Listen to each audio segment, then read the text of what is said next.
willkommen zu einem neuen Video. Heute zeige ich euch ein Gulaschrezept.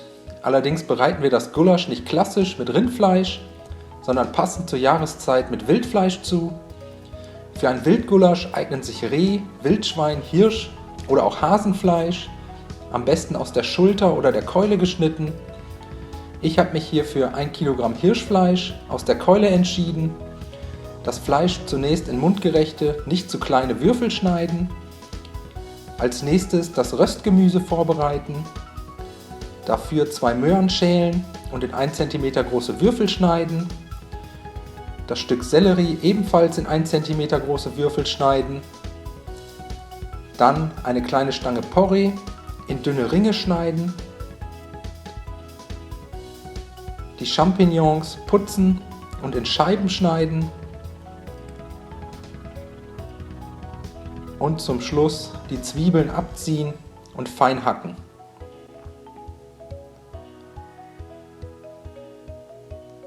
Als nächstes benötigen wir so einen Teebeutel zum Selbstbefüllen. Hier kommen jetzt unsere Gewürze rein. Ich habe hier 3 bis 4 Stiele Petersilie, 4 bis 5 Stiele Thymian, dann noch 6 bis 7 Wacholderbeeren, außerdem 2 Lorbeerblätter,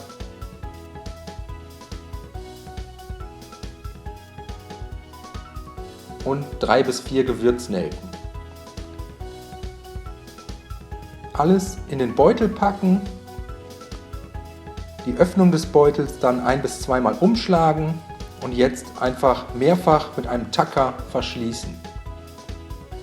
Den Beutel danach erstmal zur Seite legen. Dann einen großen Topf oder eine große Pfanne mit hohem Rand mit einem Esslöffel Butterschmalz erhitzen.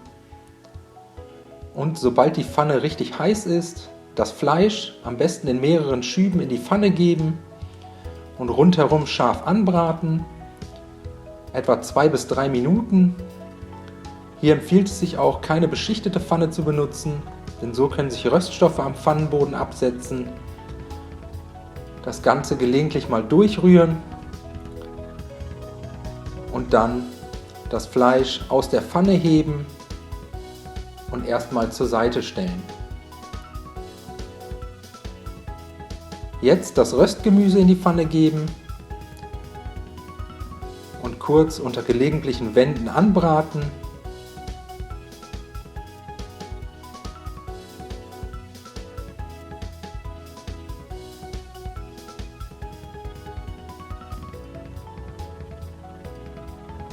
Dann etwa 2 Esslöffel Tomatenmark dazugeben und unterrühren, bis das gesamte Gemüse einen leichten tomatigen Glanz hat. Das Ganze mit der Hälfte des Rotweins ablöschen. Alles gut verrühren und jetzt sollte sich der Pfannensatz auch lösen. Und sobald der Rotwein nahezu komplett verkocht ist, den restlichen Rotwein dazu gießen. Außerdem 400 ml Wildfond,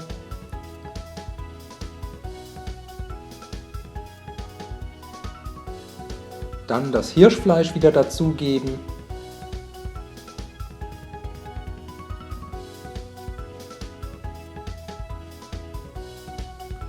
einen Schuss Rotweinessig, 2 Esslöffel Wildpreiselbeeren einrühren,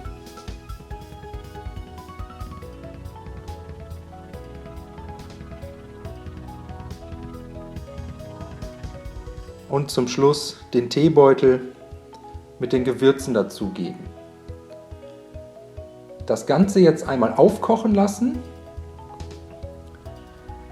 und danach die Hitze reduzieren und das Ganze mit geschlossenem Deckel für 1,5 Stunden ganz leicht köcheln bzw. schmoren lassen.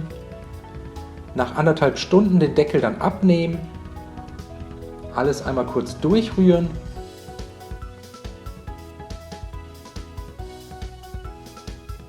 und dann für weitere 30 bis 60 Minuten ohne Deckel köcheln lassen, bis die Soße etwas eingedickt ist und die gewünschte Sämigkeit erreicht hat.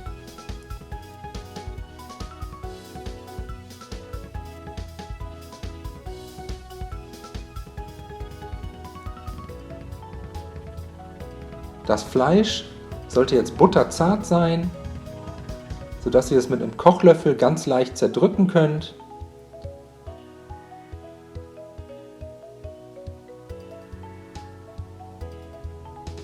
Jetzt den Teebeutel mit den Gewürzen wieder entfernen.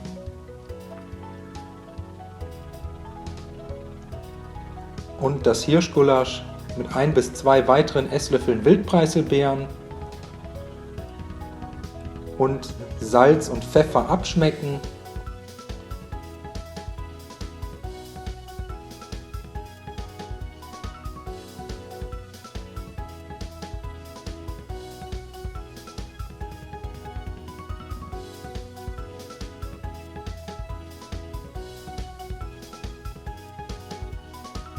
Und danach servieren. Bei uns gibt es Semmelknödel zum Gulasch. Wie ihr die selber machen könnt, habe ich euch ja bereits in meinem letzten Video gezeigt.